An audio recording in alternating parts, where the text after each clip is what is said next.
salad olivier, which is absolutely not called salad olivier in French.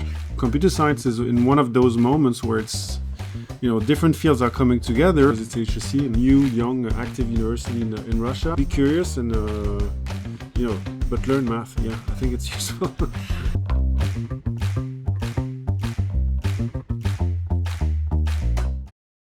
Hello everyone, welcome to the new episode of ChatFCS. Today our special guest is Quentin Paris, Associate Professor at the Department of Data Analysis and Artificial Intelligence at High School of Economics, Faculty of Computer Science. I'm very excited that you found time to join us today. Thank you for having me. It's nice to be here. And our first question is, how did you decide that academic career was your path, and when and how did you decide to become a scientist? I was always really interested in math as a young student, and I was lucky enough to have. It wasn't a first. It wasn't an obvious choice in the beginning. I liked it and studied math and was introduced to several options we had as young students, and so I studied in France, and things leading to another. After looking at the different options, I liked theory very much, and wanted to dive deep, and understood that one of the ways to do that is to study for a PhD, and then I liked it, and so I could have the opportunity to do this for a living, so I did, and this is how research became, the path I took. And how did you choose your field? Because you study an interest in topic of geometry in computer science and statistics. Yeah, so more statistics. Geometry is a recent thing, but so I was always interested in many things in math, and but I naturally, for reasons nobody really understands this type of things, but was attracted towards randomness, probability theory. And what I liked about statistics, there's one way people describe statistics for people that aren't familiar with it, is that, in probability theory, you set up some ground rules, and you try to deduce from these ground rules or these laws some, behavior that you expect. And statistics is kind of the reverse operation, which is that you observe phenomenon and try to find out the rules. And this is what attracted me towards statistics more than towards probability theory. So I did my PhD in at the time a rather standard topic in the field of statistics and learning theory, and got a bit not tired, but say I worked for many years in like the mainstream, I would say. And then through, in conferences, meetings with different people, I started getting interested in different topics. And in particular, the field that when I started looking at geometry and the thing that was really popping up as an interesting subject in connection to statistics was optimal transport, and which is a field which I'm not a specialist of at all, of course, but there was an aspect of it, which was the geometrical aspect, which I found to be really interesting, and that has things to say about statistics, and this is why I ended up working on this, the interplay between geometry and statistics. But it's just the beginning of something. Oh, yeah. So it's interesting to see what's going to be in the future. Yeah. I'm also eager to find out. And how did the collaboration with the High School of Economics and Faculty of Computer Science start? Because so I did my studies in France, PhD in France, and a postdoc in France as well, in Paris, in a laboratory where there was many great people, including a Russian colleague at the time who was a very famous statistician, and who told me about Russia, and I was already always interested about Russia, but had no connections, and he suggested that as a first job I should look to this new young active university in Russia, and at least for some years go find out, because I was expressing the fact that I was looking to travel, you know, as a first for a first job, since I didn't travel much in my studies. So yeah, he just told me have a look to this place, and I actually had a look. Found it interesting, applied for a job, came for an interview, spent 3 days in Russia. I was surprised, by the way, that for a half-day interview, HSC invited me and paid 3 full days so that I could visit Russia and Moscow. And I really liked it and said, yeah, let's have a try. And then I liked it when I started working here, and I decided to stay. And what was your first impression of Moscow? So I was very ignorant when I arrived first in Moscow and had no expectations. I didn't know the language. I knew the culture through reading, but it was very distant and far to. I had no expectations, and I was very pleasantly surprised with the people. First of all, how nice people were. Architecture was like really surprising. I remember I had a walk along the river where Parc Culturi is, and I saw what's the name of this Gorky Park. Yeah, but before the big museum, like the modern Tretiakovskaya Gallery. And I was really surprised. I remember this is the first building that really shocked me by the proportions, and I it looked exotic to me, so I liked it, and I said, let's have a try. And there was so much to see and learn, so I decided to come. And what about your current projects? Scientific? Yeah, scientifically. So I had a little break in terms of results, and because of life situation, but I still have this ambitious plan to continue exploring the connection between some ideas of geometry and what is called Packed Bayesian learning in the field, which is a form of, I would say, a alternative form of learning, which I find interesting. And so I have discovered some preliminary results, which are very encouraging. Not published yet, but that actually show that a certain notion of lower bound on the curvature of metric measure space, a specific one which is connected to the learning problem, is enough to prove guarantee of convergence of certain algorithms. So it's a nice result, which is a bit dry at the time, because it's I have connected it to a few well-known examples in the field, which are already interesting, but I feel there's not enough meat yet. So the project currently is to try to build this thing a little bit more in detail, and hopefully come up with a nice work. But still some work to do. Oh yeah, but you see, I think that what you talk about is more math. How did you decide to go into computer science? Because Faculty of Computer Science is like modern, and but I mean, computer science has several aspects. You have the very applied people that are, constructing complex architectures of neural networks that are applied, and but I think it works hand in hand with more theoretical. For sure. Things, and I've always looked towards more theoretical aspects of machine learning, but it's definitely connected to learning theory.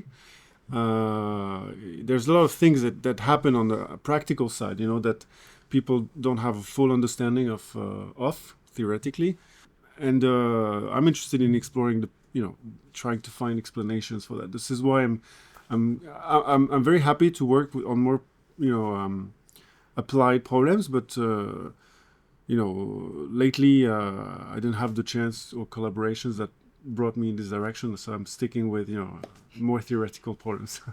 Oh, I see. And if some students would like what you do, and if, for example, they want to collaborate with you, what your advice would be? Yeah, so it's tough to find students with my subjects because they're pretty rare. yeah, and theoretically, it's not really attractive, in modern situations. I have some students, math students, that come to me sometimes. But my advice is to study as much as you can in as different subjects as possible in the field of computer science and machine learning, and be ambitious in your math requirements. Not just for me. I mean, it's not. I don't believe my stuff is particularly theoretically or math demanding. I think it's the case for many aspects. But be curious and but learn math. Yeah, I think it's useful. Nowadays, everyone talks about first they started talking about GPT, and now everyone talks about how to apply that and how to do something. After that, everyone talks about generative models in general, about videos and pictures. And what's in your eyes the next big shocking event that will happen? Because you see nowadays everyone has an ambition to do something that is on the edge of research. So yeah, but there are many edges. So. Yeah. It's a good question. I have no idea. I don't know.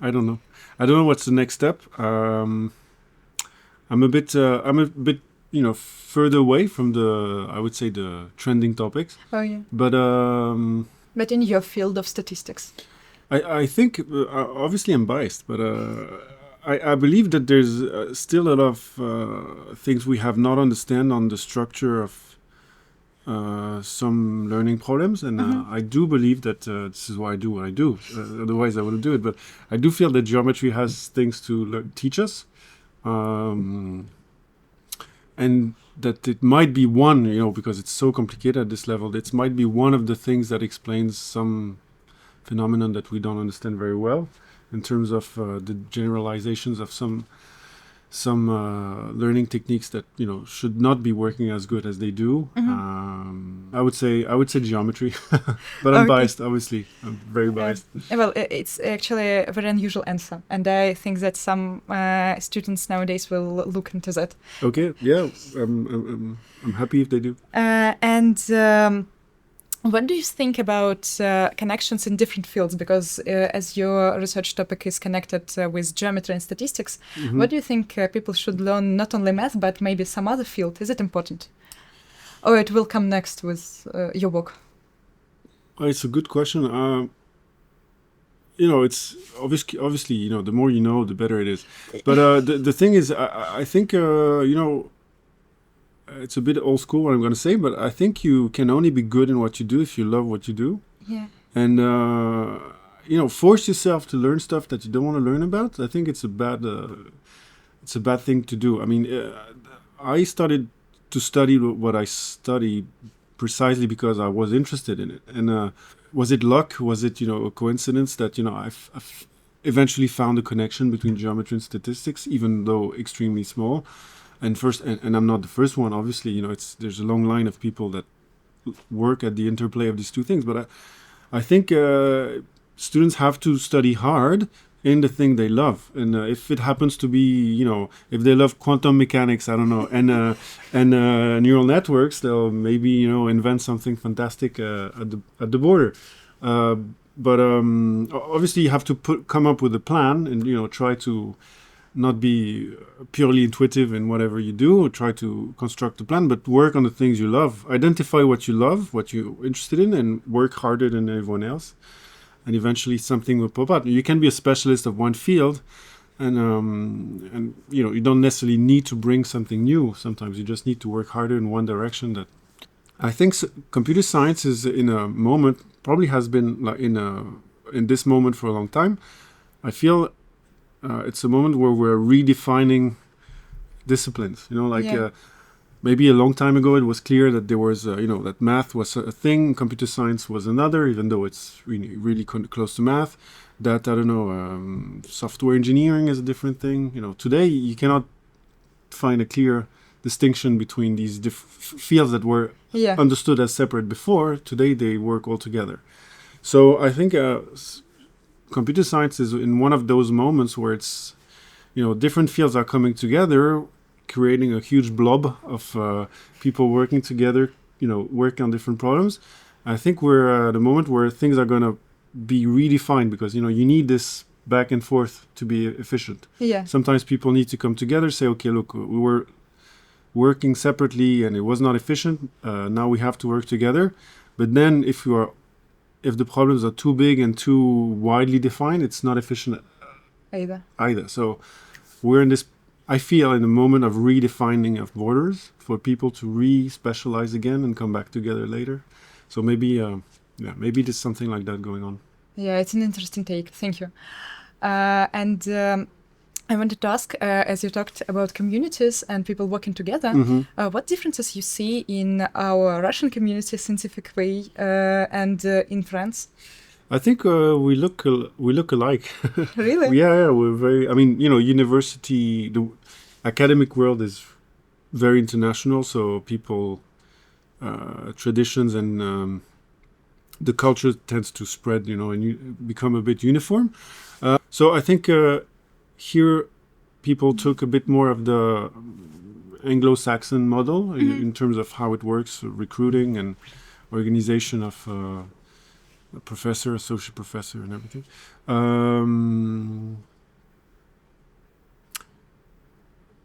It feels, to be honest, it feels a bit more dynamic in Russia. Well, maybe it's just because it's HSC and HSC is, especially dynamic. What I feel clearly is more opening towards the corporate world, there's more interplay between. I left France 10 years ago, so maybe even though I keep contact, maybe things changed by this time. But I feel HSC is very involved in collaborating with Yandex and other companies, and which I think is great, and I think it's very enjoyable, and the atmosphere is changed because of that. I think it's good. And have you faced any challenges in the academic environment after 2022? Yeah, obviously, traveling is a big part of academia. Yeah. Going to conferences, collaborating abroad. So I think the academic world, worldwide in general, except a very few exceptions, did a good job in staying professional and working together and in a positive way. So collaborations go on. We have Zoom that works, and we can do stuff with people abroad. But yeah, traveling has become more of a problem. It's more expensive, more difficult, and so you have less contact probably, but not that much. I mean, it's fine. I mean, I'm lucky enough to have still a European passport that allows me to go sometimes see family and work abroad. But yeah, so it has created a distance, but thankfully, with Zoom and other devices, we can continue working business as usual. Why did you decide to stay in Russia? In 2022? Yeah, after all the years. Well, for many reasons. Number one being my family, which is my wife is Russian and my son as well. And we're now my roots somehow are planted in the ground, even though some of my roots are still in France. And then, I felt I didn't feel the need to move, and still enjoy it here. So that's why. And actually, I wanted to say that I'm impressed by your Russian. Oh. And I had a question: did you have any language barriers? But yes, in the beginning, I didn't speak a word when I arrived here, so I was. It was a challenge. I knew I would have to teach in English, so this is why I took the job. Because if I had to teach in Russian, I would not have been able to do it. But I took the job and said, okay, look, I'm going to teach in English, learn the language, because, in everyday life I need it. And, my Russian is far from perfect, but it's very good. Very quickly I managed to, have enough fluency to buy tomatoes, coffee and stuff like that. So, yeah. My wife being Russian, it helps a lot as well to learn the language better. And, yeah. But yeah, the challenge was the language in the beginning. Yeah, I never studied similar grammatical languages which are grammatically similar, like German. Some people say it looks like it in terms of the how do you call it, padigi? How do you say this in English? And I don't the know. cases and so the grammar was a challenge. Still is, but Yeah, it's so trying. challenging for Russian people, so I Yeah. understand you. Okay, good. But it's very cool. I'm quite impressed. Oh, great. And maybe you have found some new hobbies when you moved to Russia. Plowing the snow. That's A nice hobby. nice hobby. Yeah, I mean, I enjoy doing sports, and I would say mainly sports, music, guitar, a little bit. Yeah. And maybe some facts in Russia culture shocked you. Did things shock me? Yeah. Maybe on New Year's when we have salads, so many of them. Yeah, as a Frenchman, I have to say the food. No, actually, what shocked me is the understanding of how close we are to French people, how Russians are close to French people. There's a facade which is a bit different, but deep down, I mean, you discover that people are just the same. Yeah, maybe salad. Salad Olivier, which is absolutely not called salad Olivier in French. We don't have it. Apparently, it's a Frenchman that came here who invented it. Yeah. Yeah, something like that. But it's called Russian salad now in some other places. Yeah, exactly. So that's pretty fun. And also I wanted to ask, since you're teaching now, maybe you have some useful hacks for some people who want to develop their critical skills or learn math better. Mm-hmm. Maybe you have some life hacks how to think about that. Yeah, I can tell you how I studied. I studied by walking. Really? So you have to close your book sometimes and just walk and think without a pen. Oh. That's most important, I think, for a math student. I don't know how it is in other disciplines, but yeah. So I remember this was an advice that was given to me by somebody else that was a very successful mathematician. And it surprised me, but I understood how useful it was. So you have to learn whatever you have to learn. And at some point you have to close your book, have a walk, and make sure you can figure everything out without your pen in your head. Wow. Think about it. Try to redraw the plan of your, your lecture or your course or the problem, and solve problems without the pen and the paper. Just go walk alone, or with a guy or with a friend, whatever, and think about the problem by speaking about it. So yeah, you need that, because if you only work with like we all do now today.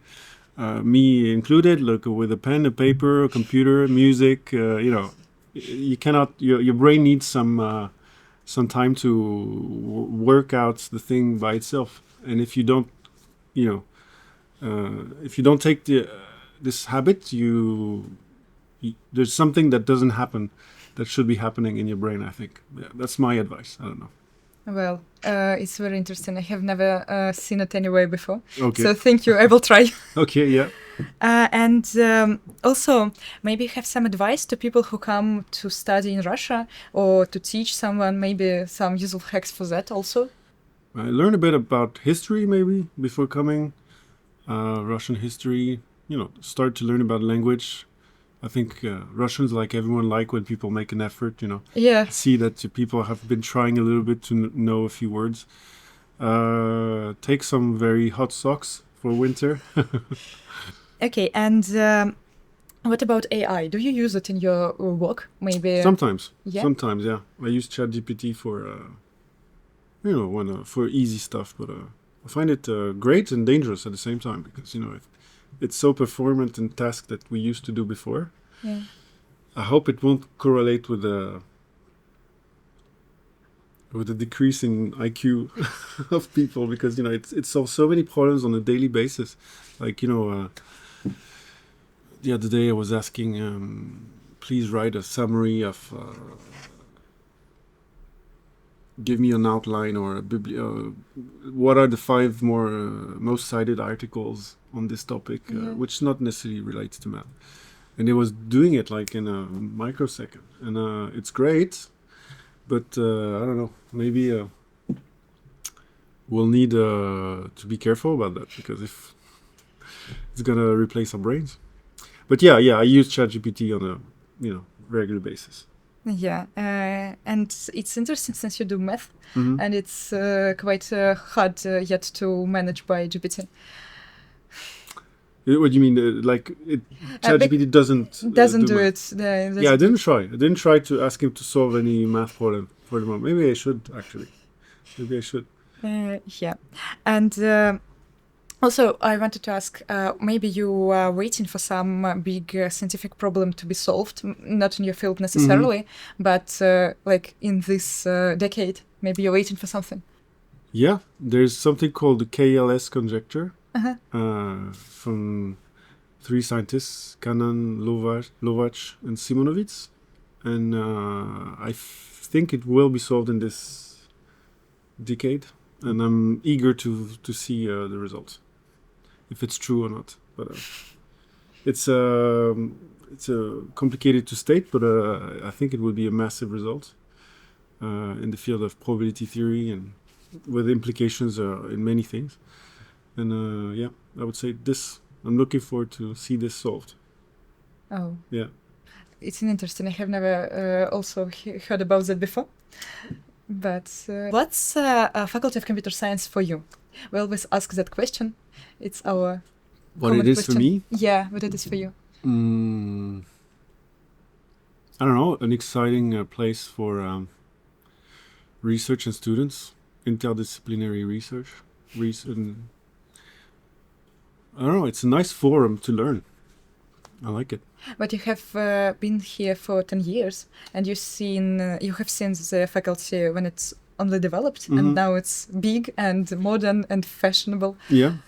So maybe some steps on the way that you were impressed by? I'm impressed by at every step. I mean, the people in charge have done a great job, I feel, to, put it on the right path and allow, a lot of things to happen. Be sufficiently also open for these new things to happen, and not too traditional, being afraid of not too conservative, but not too crazy at the same time. I know it's a good balance. I don't know, something good is happening here, so it's impressive to see how quick it develops, and to see students coming in more and more from different countries, by the way. So yeah, it's pretty cool to see. Okay, thank you for an interesting interview. Thank you very much.